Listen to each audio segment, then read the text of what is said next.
Welcome, YouTube. What's up? It's Greg here from GregsTutoringNYC. How y'all doing? I'm doing this as I think it's part 4 of the math section of the cover-to-cover review of the latest handbook, the 2021-2022 handbook. Hopefully everybody is doing okay. So we're about midway between the actual SHSAT. Some of you have taken it already, some of you haven't.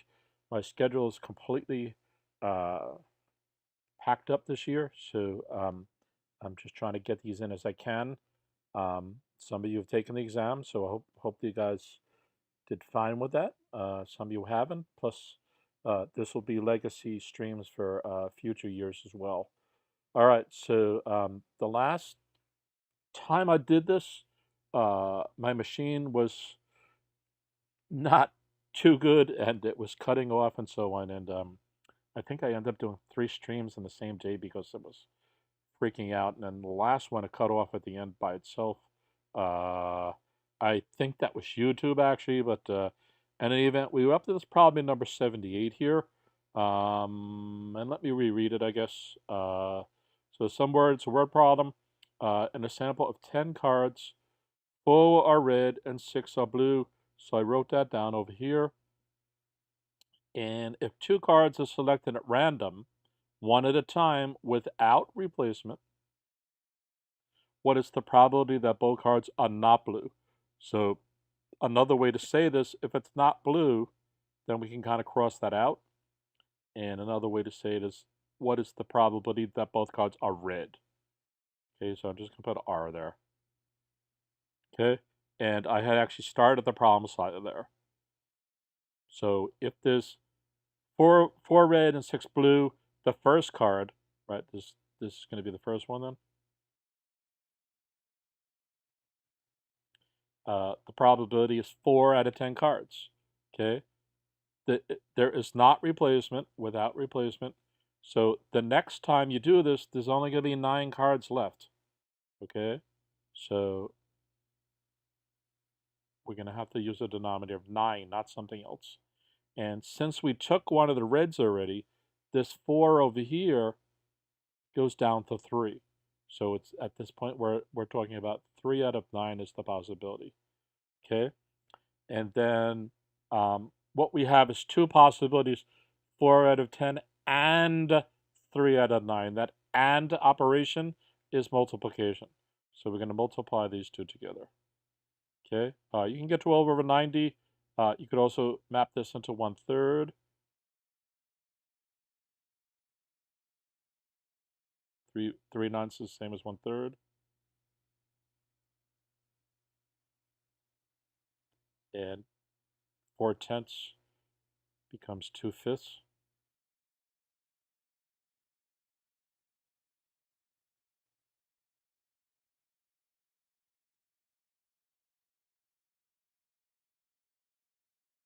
And we multiply that out, we go 2 times 1 is 2. And 5 times 3 is 15. So therefore our answer would be E. This is one of those funny ones. There really isn't an alternative way to do this. As well, you can't really feed the answer back in either. If the answer was like 1 billion out of 1 trillion, that's not likely. So there is something here, but these fractions, a quarter, 4 over 25, probably sounds too high and stuff like that. So you can logic it out to a teeny bit, but really the way to do it is to just know it's the x out of the y multiplied by the new x out of the y. It's new because once you remove a card, you're changing the word problem. There's actually 2 word problems. The first is, what's the probability of selecting a red out of 10 cards when it's 4 out of 10? And then the game changes at that point. Now what's the probability of picking a red out of 9 cards if 3 of them are red, right? So you always have to keep that kind of thing in mind. Let me see here. If I'm not mistaken, I think I originally skipped this problem over here. And we have some white space right there. Let me try to center this bit. Let me make sure that's on you guys' screens.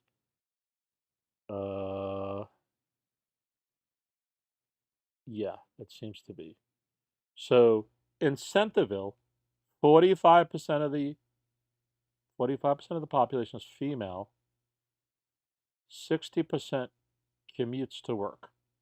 Uh, and then we stop. So I think we can all comprehend that and figure that out and make sense of it. Of the total Centerville population, give me 1 second. I just want to make sure this stream is live. Yeah, it seems to be. Looks like we have a 2x2 table going on here. Of the total Centerville population, 21% of the females commute to work daily. So they're tying together now the females with the daily. And then what percent of the total Centerville population are males? Right, so this is a 2x2 table. So let me write this out and kind of show you what I'm talking about by saying that. What we have is two things that we need to compare against two other things. The two things are the male/female, and it's the commute to work, doesn't commute to work kind of thing. So what we're going to basically do is create this table here, and then we're going to just start filling it in. Yeah, we need one more thing here. So I could put a big box around it, just to, let me do that actually, just to make it clear that in many of these, because it was a 2x2, you usually want a 4x4 table. Because you want the actual 2 rows by the 2 rows, which is 2 times is 4. And then you want to fill in some other details. So the detail might be the headings. All right, so it says, in Centerville, the population is 45% female. So what we can put over, for instance, on this one is female, which would mean that this over here is male.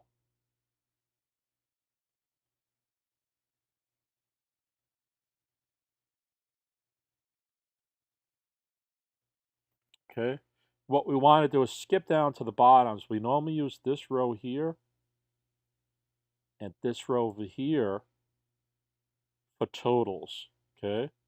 And in this case, our total of all the totals is going to be 100%. So that's the box over here.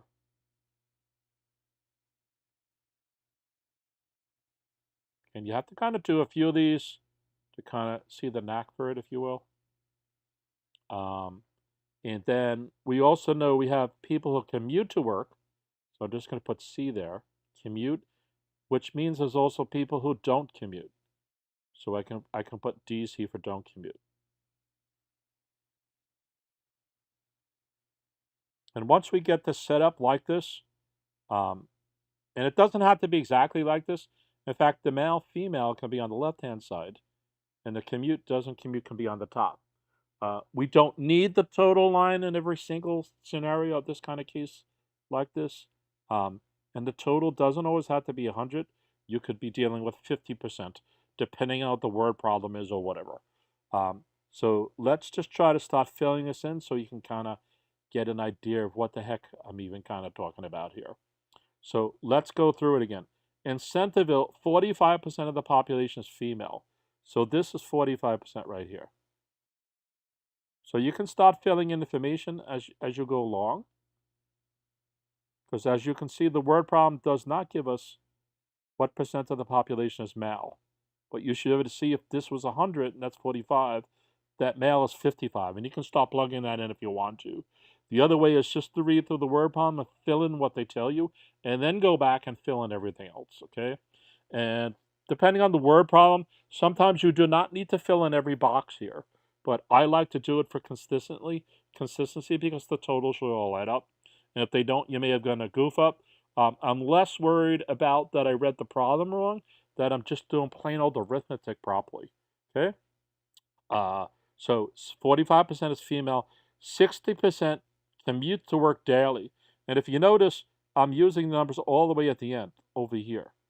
Okay, so this would be 60.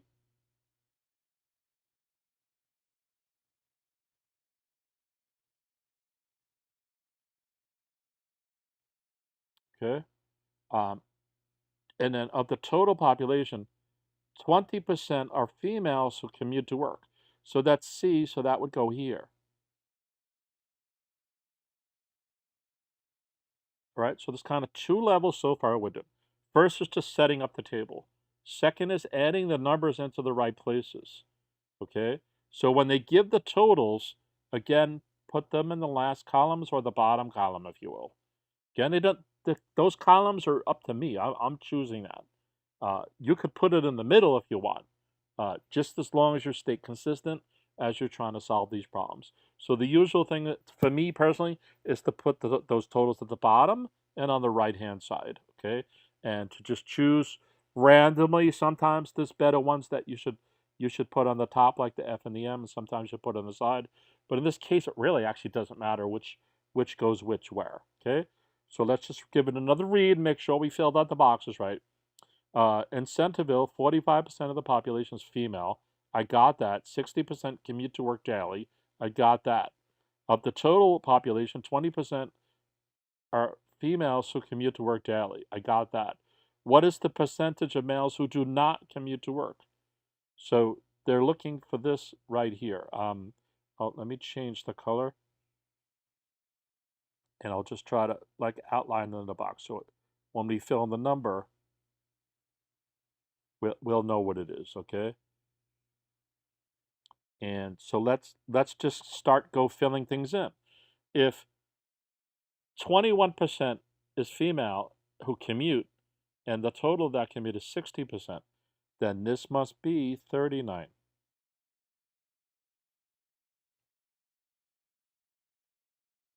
Okay? We have no information going from, whoops, let me fix that 1 second. We have no information on the does not commute line going, the row going from left to right. We have no info whatsoever about that. So we can't go across. But we should probably be able to go up and down, right? So the total number of females was 45%. The total number who commuted was 21%. So therefore, the number of females who don't commute would be 24.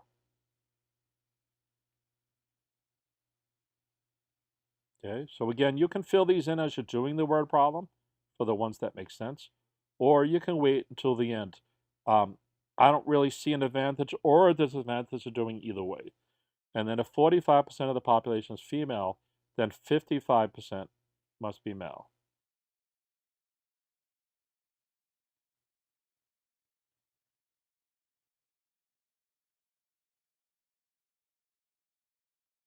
And if we go down this column, right?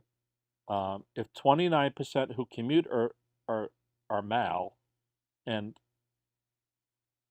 there's 55% male, then this must be what is this? Was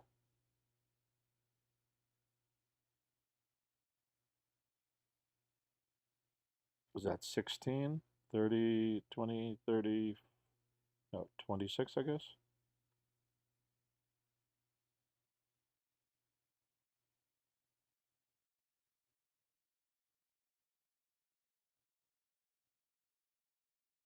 No, sorry, that was 39, not 29. So it would be 16. Let me fix those two things so that the table is clear.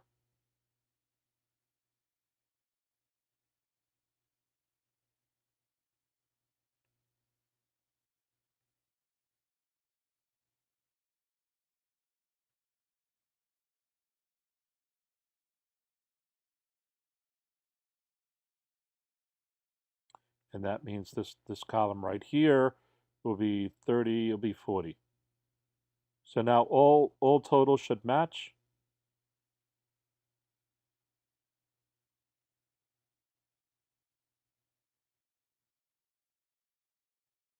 So 21 plus 24 is 45, yeah. 39 plus 16 is 55, yeah. 60 plus 40 is 100, yeah. Now let's go left to right. 21 plus 39 is 60, yeah. 24 plus 16 is 40, yeah. 45. So they're asking for the purple, so then the answer in this case would have been F. Yay, okay. All right, so that's kind of the three-step process here. There's two things being varied, female, male, versus commutes, doesn't commute. So we're going to set up a 4-above table. We're going to populate it. We're going to use the bottom row and the right-hand side as the totals of all those, that's 4 sub boxes. And if I just kind of highlight that, that would be this here, right? Because that's the actual data that we're going to plug in and or figure out. Okay, and then that's the last step to actually plug it in and figure it out. Okay.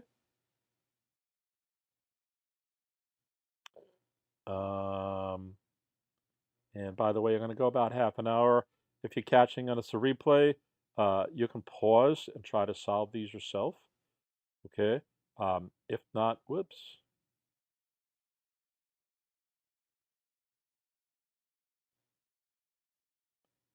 Yeah. Please like and subscribe. Wait a second. This is going too far away. Come back.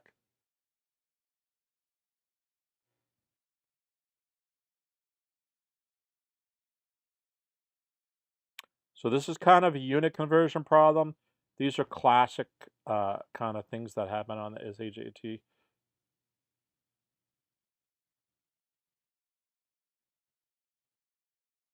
You're always going to see something like this. So instead of using real conversions, they're going to do something like this. Some are easier, some are harder. There's a couple kind of ways to do this. Let's just give it a shot. So I like to look at the top as an illustration. We have sins equals 4 logs, plunks equals dolts, sins equals harps, plunk equals harps. So a nation has 5 types of coins. So these are fake coins, if you will. Sins, dolts, logs, lorgs, harps, and plunks. And they use those in their doomahickeys, thingamajigs, whatchamacallits, whatever. So what they do is instead of using actual real currencies, they make up a currency, if you will. The relationship between the coins is shown above. Which coin is the most valuable? All right. So first of all, there's something like $1.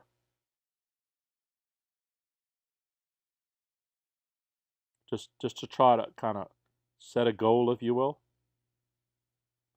$1 is normally equal to 4 quarters. So we know that dollars are more valuable than quarters are. And what happens is when you don't think of the semantics of that, it's easy to look at this 1 here and this 4 here and think, oh, there's 4 of them, they're more valuable. No, the quarters are less valuable than dollars. So as we try to solve this, we're trying to look for the smallest number possible for that as one consideration to kind of think about here. All right. So let's try to approach this with that in mind.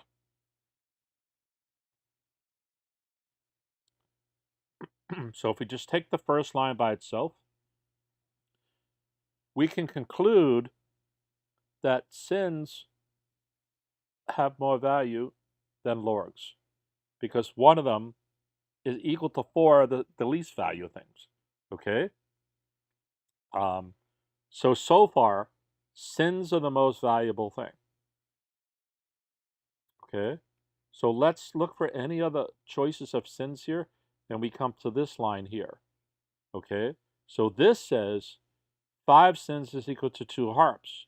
So if we use that logic, then harps are more valuable than sins. Okay. So it almost means at this point, we don't need to consider this anymore because it means harps are more valuable than lorgs as well. Okay. And there's no other use of lorgs here, so we're cool.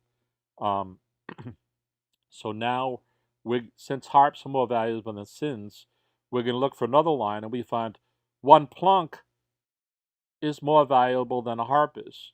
So plunks so far is what's winning. So we can even get rid of this, which means plunks is more valuable than harps, is more valuable than sins, is more valuable than lorgs. Okay. And then that just leaves us this line here, which says that plunks are more valuable than adults. Okay? And 79 will just be D then. So you can reason this out as a logic problem if you want. Okay? There's another way to solve it, which is not necessarily superior or inferior. So let me toss that in here.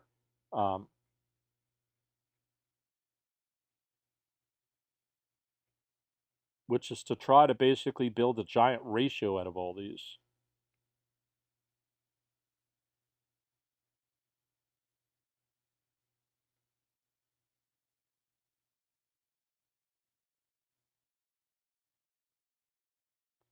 Not erased yet. Let's see here.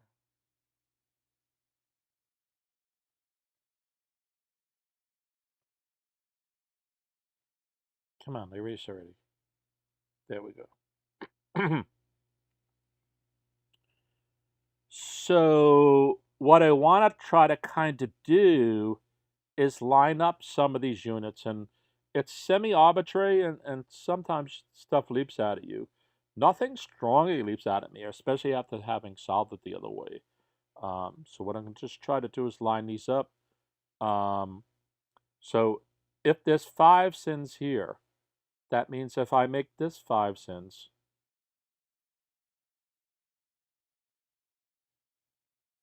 because all I'm doing, if I'm trying to view this as like simultaneous equations, then this implies there must be 20 logs.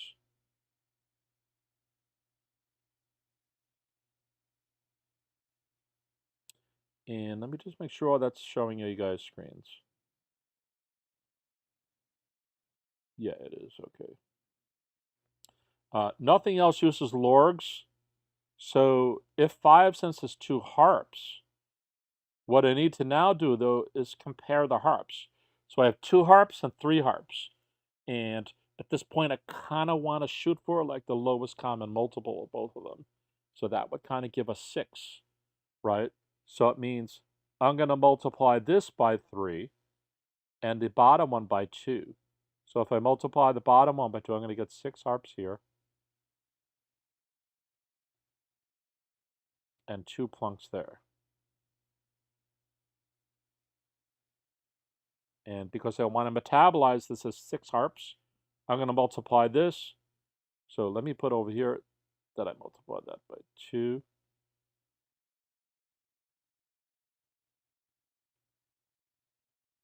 And this one by 3.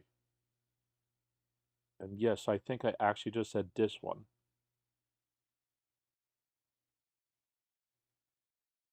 So this now gives us 6 harps. And then it would give us 15 sins.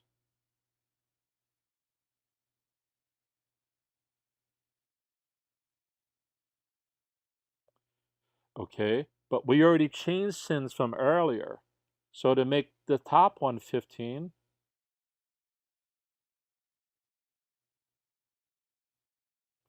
sins instead, we have to multiply this top line by 3 as well, which would give us 60 logs.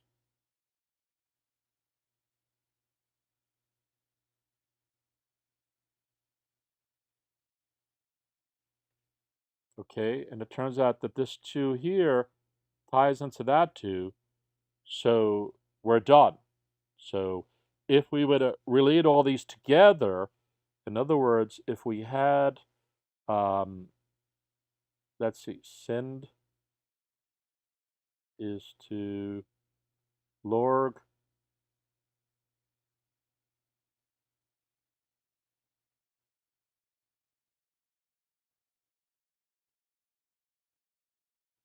is to plunk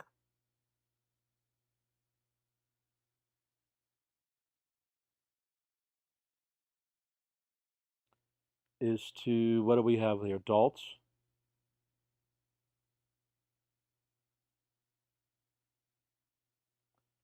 Is to, I think the only thing left is harps.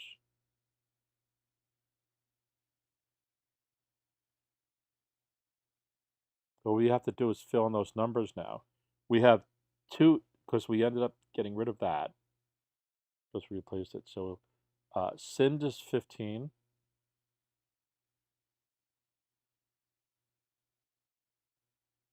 Lorix is 60.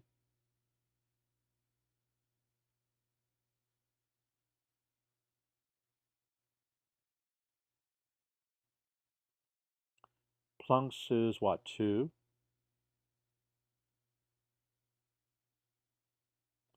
Adults is 5, because we didn't do anything to that line at all. And harps is 6.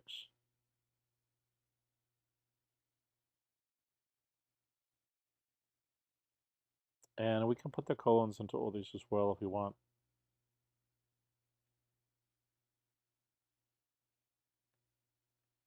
So all we have to do is pick the smallest one, which again is the plunk. Okay.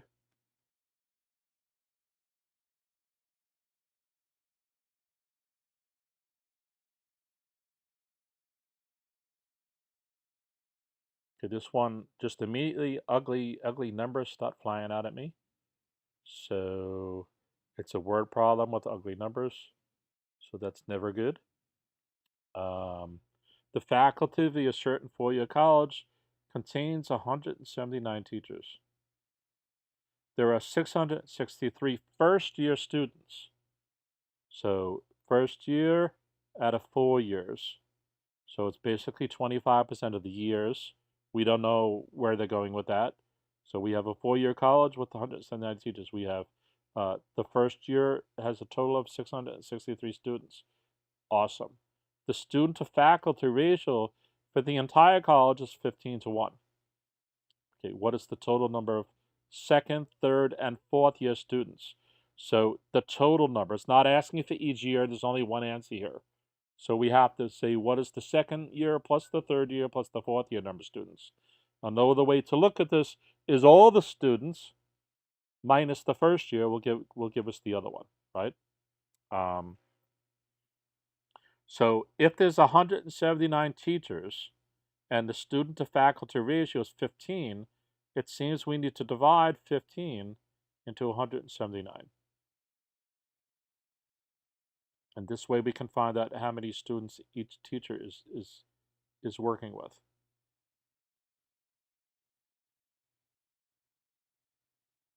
Wait, sorry, I did that wrong. That's a multiplication. So we're going to do 15 times 779, 179.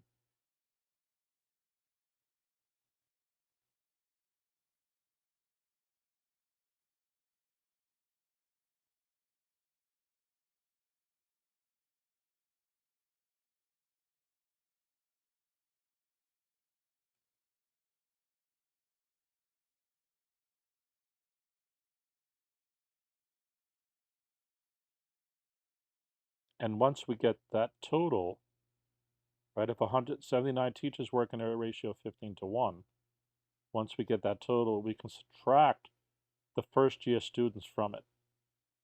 Okay? So let me see if I can do this multiplication subtraction live and do it correctly. 9 times 5 is 45. Okay, we're going to carry a 4 here.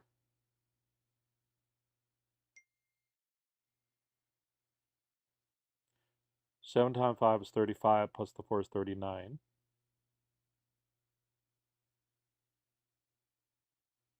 So we carry the 3 and then we get an 8.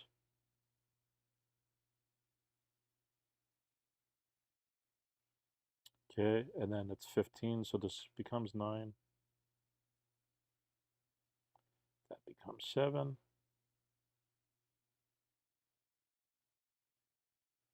That becomes 1. We're going to add those two groups of thing up.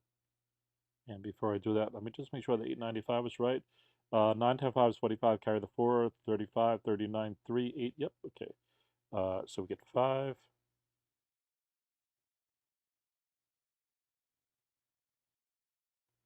Uh, 9 times 9 is 18, so we get 8. Carry a 1, we get 8 times 8 is 16.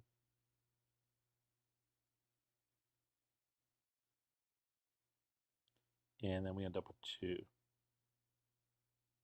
Okay, so we can see already that H is there. That's the same answer as we got there, but we have to subtract the 663 from it.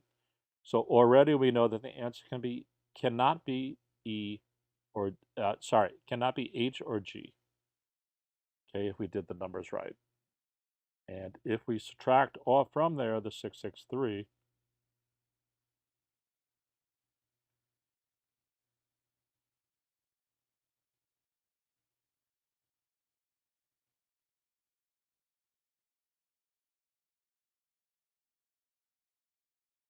that is the weirdest looking 6 in my life.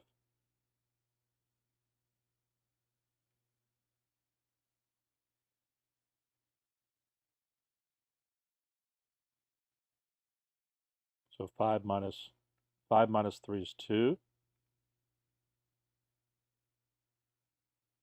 8 minus 6 is 2.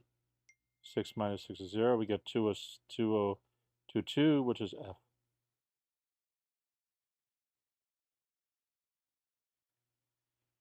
Okay. This one wasn't so much tricky as just annoying. And it requires getting that multiplication right. If you did something wrong in your 3-digit times 2-digit multiplication, you might spend a lot of time on this question. So it's important to get that right, okay? Otherwise, it's kind of not that big of a question. All right, so we're going to look at our illustration for the next question. And I might just do 2 or 3 more questions. Let's see how my pacing goes or how hard the questions are as well.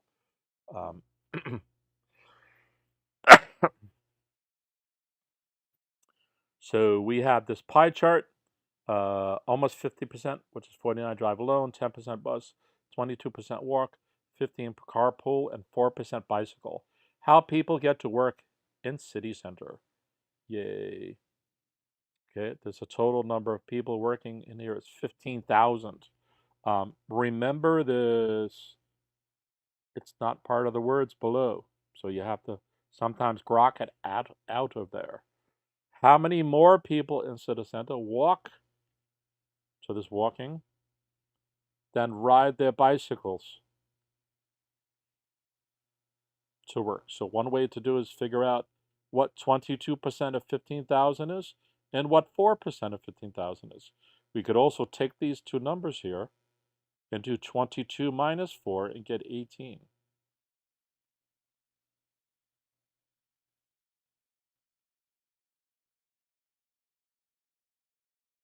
Okay, so the difference we're looking for is 18%, depending on your fluidity or whatever. Both ways of viable ways to do this. There's not necessarily really a preference, especially on numbers like this. So first of all, we can round off the 18% to 20% and say that's 1/5, right? So 1/5 is 3,000. And it turns out that the answer has to be lower than that. So we already know just from our estimating that D can't be the answer. Okay? For that same note, A is also too far away. So we have two kind of semi-close answers that don't seem to be the case. In fact, it almost seems to indicate that 2,700 is not right. But what we're getting is 18% of this, right? So I always suggest you guys to know your multiplication tables. And if you knew what 15 times 18 was, you would be able to get this, which is the 270. But remember, it's 18%, so we have divided by 100. We get rid of these two zeros, and then we would add a 0, and that would give us B.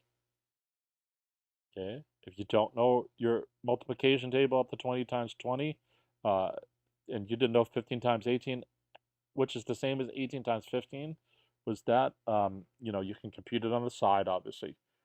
And if you don't know, I would recommend doing that. Actually write 15 times 18 and compute it, and then do the reverse, 18 times 15 and compute it, just to make sure that your number's not right. So, because it's too easy to get 2,800 as your answer here. All right, so be careful, people.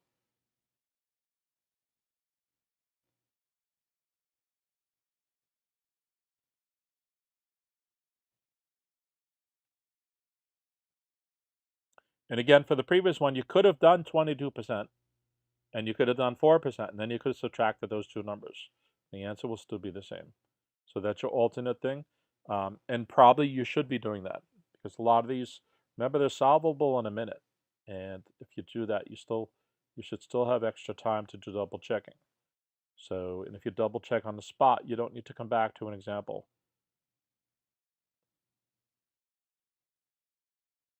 Okay, so if you never saw a question like 82 before, it's kind of worded weirdish. You don't often get these in your classroom, if you will. Which of the following numbers has factors that include the smallest factor other than 1 of 91?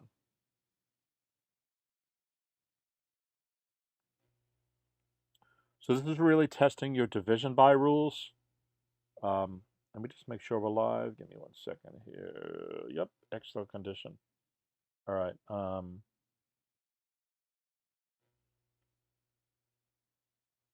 So many of you get stumped on this because you believe that 91 has no factors.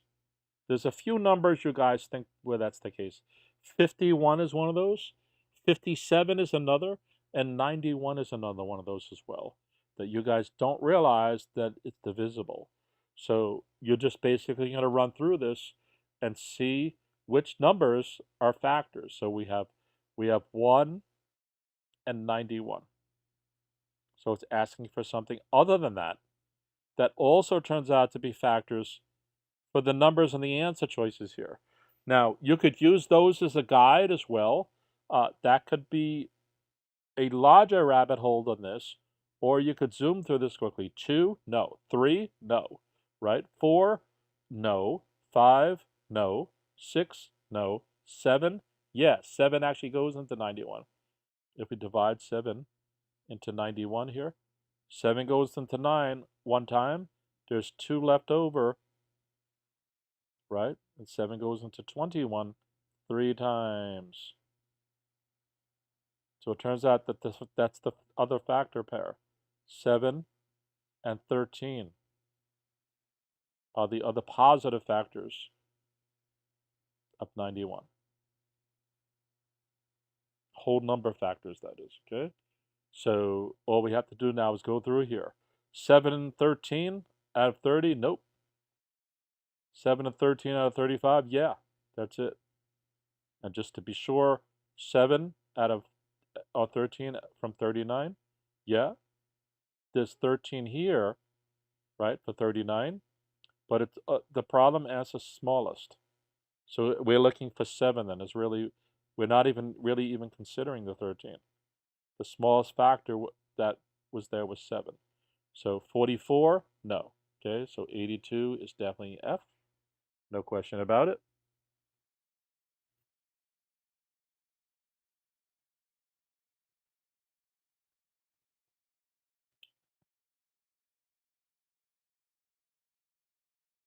Okay, 83 mentions a scale drawing. So theoretically, it's referencing an illustration, even though it's not showing us the illustration.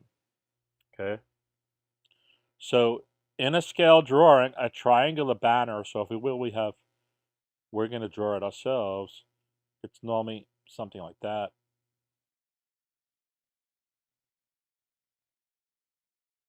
And I'm drawing it on a stick. They're not saying that's the case, but that's normally the way you would have it, like a school banner or something. One side measures 16 centimeters, and the other two sides each measure 12. So because I believe this is an isosceles triangle, I'm basically going to make these two 12. That's 12. That's 12. Because that does not have to be the way the actual triangular banner is, but that's how I'm doing mine. And that's a messed up 12.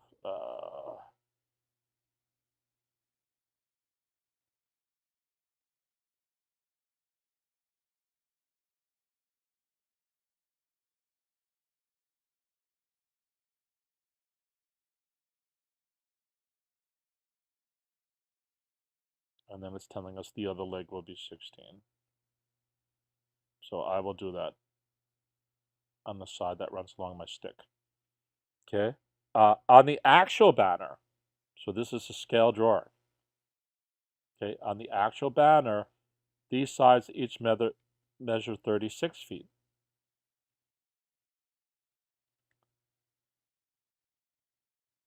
So what it's trying to use is the last thing it mentioned up here is the other two sides are 12. And then it says these two sides. Which two sides? The last two sides I just talked about. So it's telling us for real, they're actually 36. That's 36.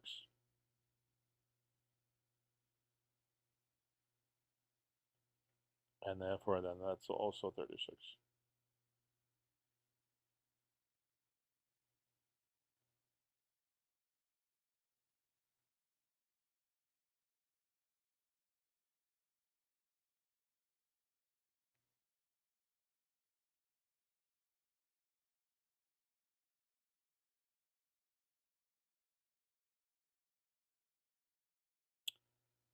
My software is never keeping up with this pen. What is the length of the remaining side of the actual banner? So they're looking for this here. What's that? Okay. Well, it's obviously a 3-to-1 ratio. So this would be 16 times 3. And again, you guys should automatically know that would be D. It's 48. 16 times 3 you should have committed to your memory so that you could just move on with problems like this. Okay. So each side is just relative for a scale factor of 3.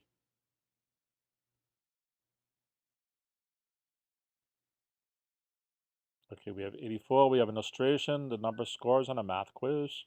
I like to total stuff up. Number of students, 4 plus 4 is 8 is 10. And those are the 3 respective scores on the side. This seems too easy, so let's see. What is the mean score of the 10 students in the table above? So some of you are going to come over here and add these up and get 210. You're going to get 225. If I did that right in my head. And don't solve your problems in your head. And then you're going to get 225 divided by 3. And you're going to end up getting a whacked out answer. You're going to end up getting 75 if you solve it that way. Because that's the average of 75, 85, and 65. Okay? But that's not how to solve this. There are 4 85s. So 85 plus 85 is 160, 170. So this total is 340.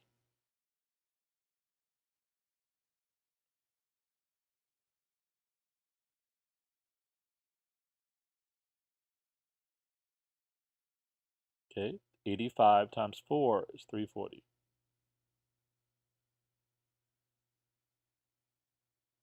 75 times 4 is 300.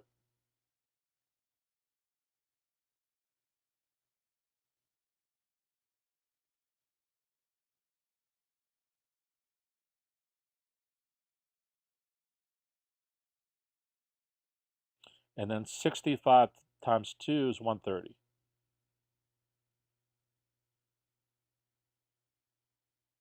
So now what we need to do is total that.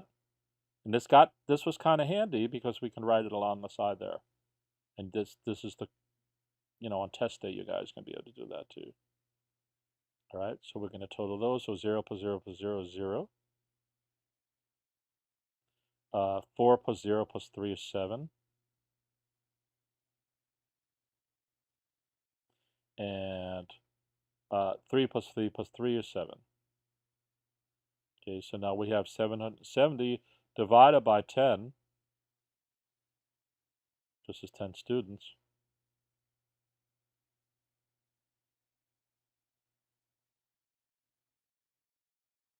And that will give us 77.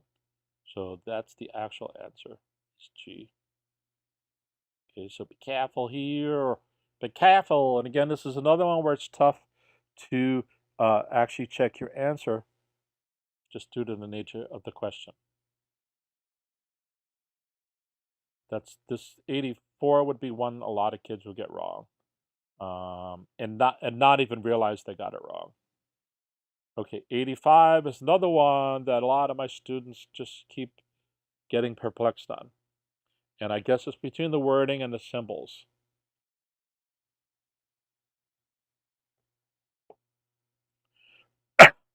So y'all should know what an integer is. A consecutive integer means integers that follow each other. So 10, 11, and 12, they're consecutive, but 10, 99, and 2000, they're not consecutive. All right? There's 5 consecutive integers. Okay, so here's how you want to do this. You want to write them out. The first is x. Always try to work symbolically on these. Almost always that's to your advantage. Okay, the one following it is x plus 1.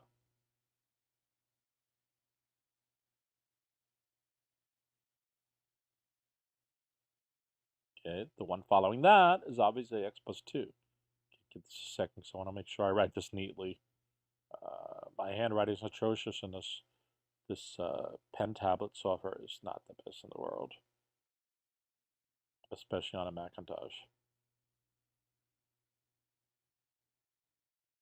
The Macintosh graphic processor offloading capability and other things like that is not good. Apple, why did you do this to us? Okay, and then obviously the next one is x plus 3.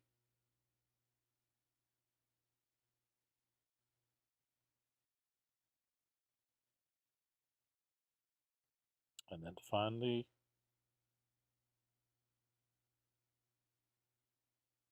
x plus 4.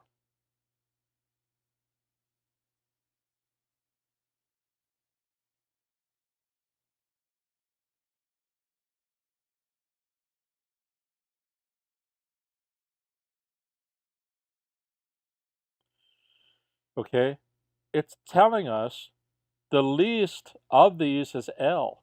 So another name for x is L. It's also telling us the greatest of these is G. So another name for G plus x plus 4 is G. Okay, and then it's asking us what is the value of the smallest one plus the largest one divided by 2. That would be the center right here. It would be x plus 2. That's the average of the smallest and largest if they're consecutive. So if I have 1, 2, 3, 4, 5, I'm going to basically do 1 plus 5 and get 6, divide that by 2 and get 3. 3 is the middle number if I have 1, 2, 3, 4, 5. Okay, so what is the value of this in terms of L? Well, in terms of L, it's if L is the same as x, then it's L plus 1, right, to get to the next thing. And then plus 1 again, so it'll be L plus 2. Okay, so 85 would be C. That's really all it's asking you to do. That's all it's asking you to do.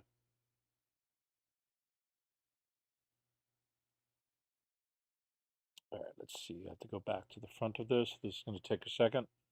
I might just do one more problem. Let's see here. So while I'm doing that, again, I'm Greg from GregsTutoringNYC at gmail.com. We're in part number 4 of the 2021-2022 Student Handbook for the SHSAT.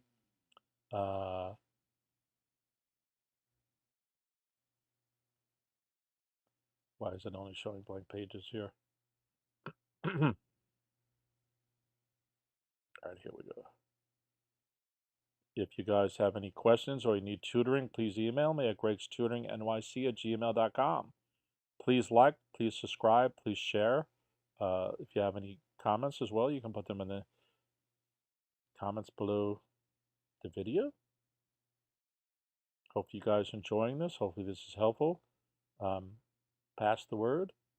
That's what we're trying to do here, is help each other and get some level of proficiency garnered here. I have hundreds of other videos on my channel about the SHSAT and other similar tests. The Hunter College High School exam, the Bergen County Academy exam, the SSAT, the ISEE, the list goes on, the TACHS. All right, why are we not there yet?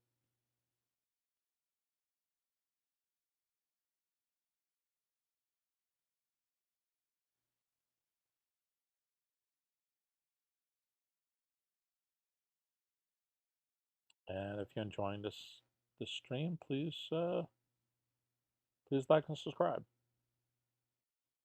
Smash it.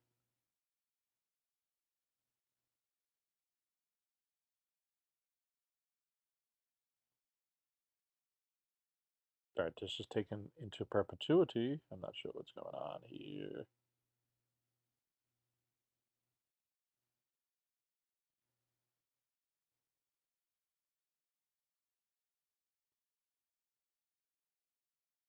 What was the last question we solved? I think it was 85 or 86.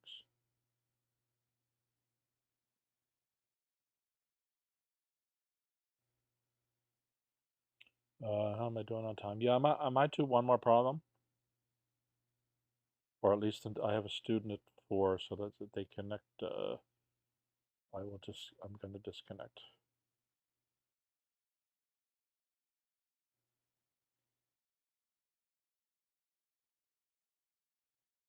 Okay, I'm not sure what just happened there.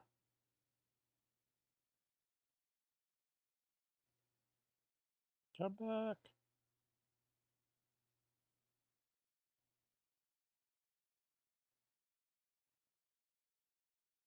All right, I scrolled too far. Let me try this.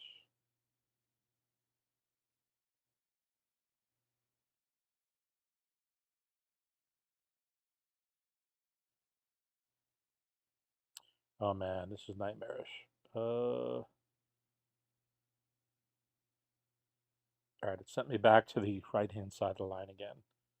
All right. Actually, why did it send me completely? It sent me to the ELA section.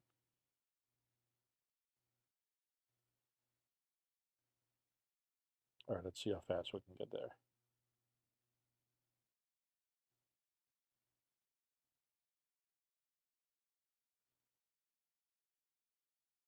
I have a way to click on the page, but when I do that, it brings me to the wrong location. So I think this used to work perfectly. I think the server has a bug.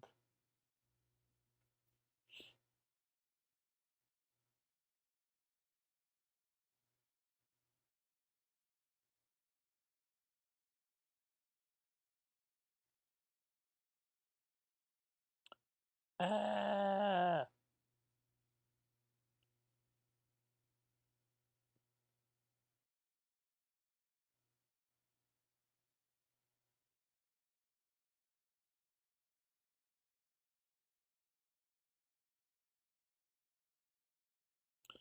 All right, if I can't get this in 30 seconds, I will end the stream.